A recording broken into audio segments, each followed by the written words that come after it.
I'm a truck driver. One day, making a delivery to a rich neighborhood, I accidentally overheard a secret tied to the fate of all mankind. It was a rush order.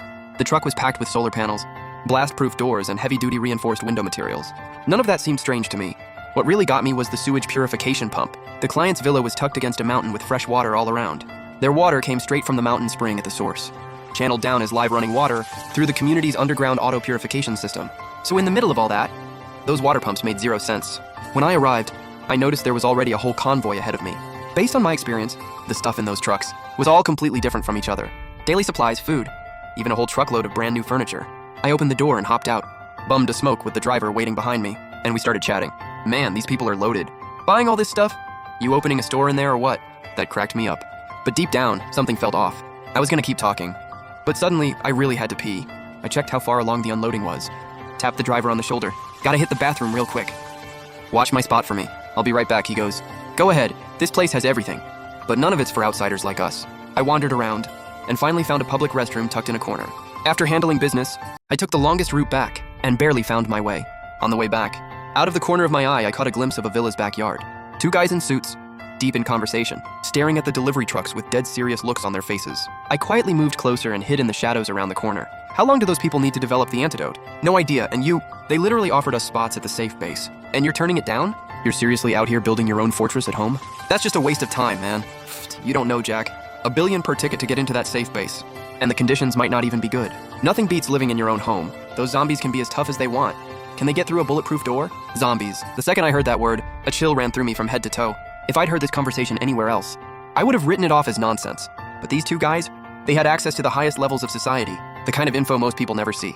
Hearing it come out of their mouths, no matter how insane it sounded, I had no choice but to believe it. I kept listening as they talked about the zombie situation, and the more I heard, the more certain I became. But I couldn't stick around any longer. 1, I didn't want to get caught. 2, I needed to buy myself some time. The way they were rushing all these orders today, there probably wasn't much time left. I stumbled my way back and found my truck was already being unloaded. The driver I chatted with said, "You were gone just now, so I moved the truck up a bit for you. They're unloading it right now." I nodded, barely processing what he said. I was about to get back in the truck, but stopped and turned back to say one thing. Once you get paid today, go stock up on stuff. Food, drinks, everyday things, keep it all at home. Stay inside as much as you can. That was all I could say. Any more and I could have gotten myself in serious trouble. Once everything was unloaded, my phone pinged. Payment received. I didn't waste a single second. I floored it out of that neighborhood. I did the math. All the savings I'd built up over the years, plus the max I could borrow in overdraft, came out to exactly 200,000 yuan flat. I scratched my head. 200K. Not even enough to buy that 1 truckload I just delivered. Then my eyes lit up. I thought of a pretty dirty trick. I called the supplier back and told them there was another household that needed the exact same order. They told me to come pick up the goods ASAP, and I had them charge it to the client I just delivered to. The supplier agreed without hesitation. Didn't ask any questions. Just told me to come grab the stuff. Those rich guys were busy building their fortress. An extra charge slipping onto the bill? They wouldn't even notice, not anytime soon. Water pumps and solar panels, not only expensive, but really hard to find good ones. Might as well ride this wave while I could. My money was limited. Every dollar had to go towards something essential. Once the big ticket items were handled, I needed to move fast on survival supplies. I drove to a huge warehouse-style wholesale market. They had everything, daily goods, food, all of it. And the more you bought, the better the deal. Most importantly, showing up in a truck to buy in bulk. Wouldn't raise any eyebrows. I found the staff on duty and told them everything I needed. First up, household basics. Paper towels and regular towels, minimum 30 cases each. Water storage buckets, power banks, alcohol, sanitizing products, and general household supplies. Grabbed a ton of all of it. When zombies are walking the streets, normal life is out the window. No need to be too picky about everyday stuff. What really matters is water and food, the things that actually keep you alive. Instant noodles need boiling water. They drain both electricity and water. Better off just cooking rice. Got fewer of those, only 20 cases. Mini buns and egg cakes, 50 cases each. Canned fruit and canned meat.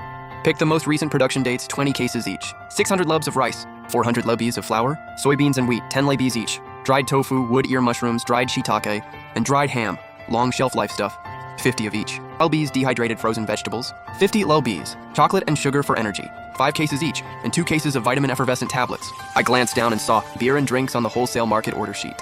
I hesitated. My budget wasn't huge. I wasn't just shopping for myself. I had to think about my parents too. Every dollar had to count. Beer, drinks, snacks, all optional stuff. Did I really need them? But the worker who'd been helping me pull items could tell I was on the fence. He laughed and said, "You know the New Year's coming up, right?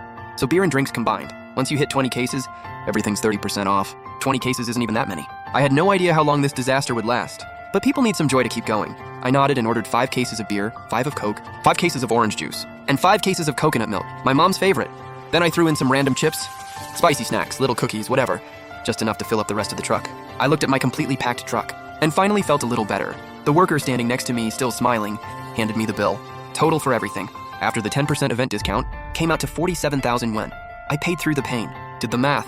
The remaining balance should be enough for the rest. After leaving the wholesale market, I headed to the biggest pharmacy nearby. First, I grabbed my parents' regular medications, plus anti-inflammatory drugs, cold medicine, cough syrup, anti-diarrhea meds, and digestive tablets. And the essentials, iodine, bandages, and band-aids. At the checkout, I also grabbed vitamin tablets and calcium supplements. Going forward, sick or not, going to a hospital won't be an option. We'd have to survive on whatever we had. All right, food and basic supplies done. Next up, staying alive when the world falls apart. Because in a situation like that, the scariest thing isn't the zombies, it's other people. I wasn't going to hurt anyone, but I wasn't letting anyone hurt me either. I drove to a hardware store. I'd made deliveries for the owner before. We had a bit of a rapport. Stuff other people couldn't get their hands on. I could get it, no problem. I told the owner, after the new year, I was done trucking. I'd leased a plot of forest land, and was gonna be a lumberjack going forward. The owner laughed and patted me on the shoulder, and showed me a super high-powered chainsaw. I held it. Heavy, sharp, once that blade fires up, it'd be the best weapon I had in the apocalypse. That's the one, I grabbed two. I also told the owner, gotta watch out for poachers and wild boars in the woods. Bought 30 animal traps, screws, drills, and other renovation tools. Grabbed a bunch of those too. The house was gonna need a serious overhaul, and these were must-haves. Paid with my registered ID card. After paying, the owner threw in some extra nails and wire for free. I thanked him, loaded everything up, and got out of there.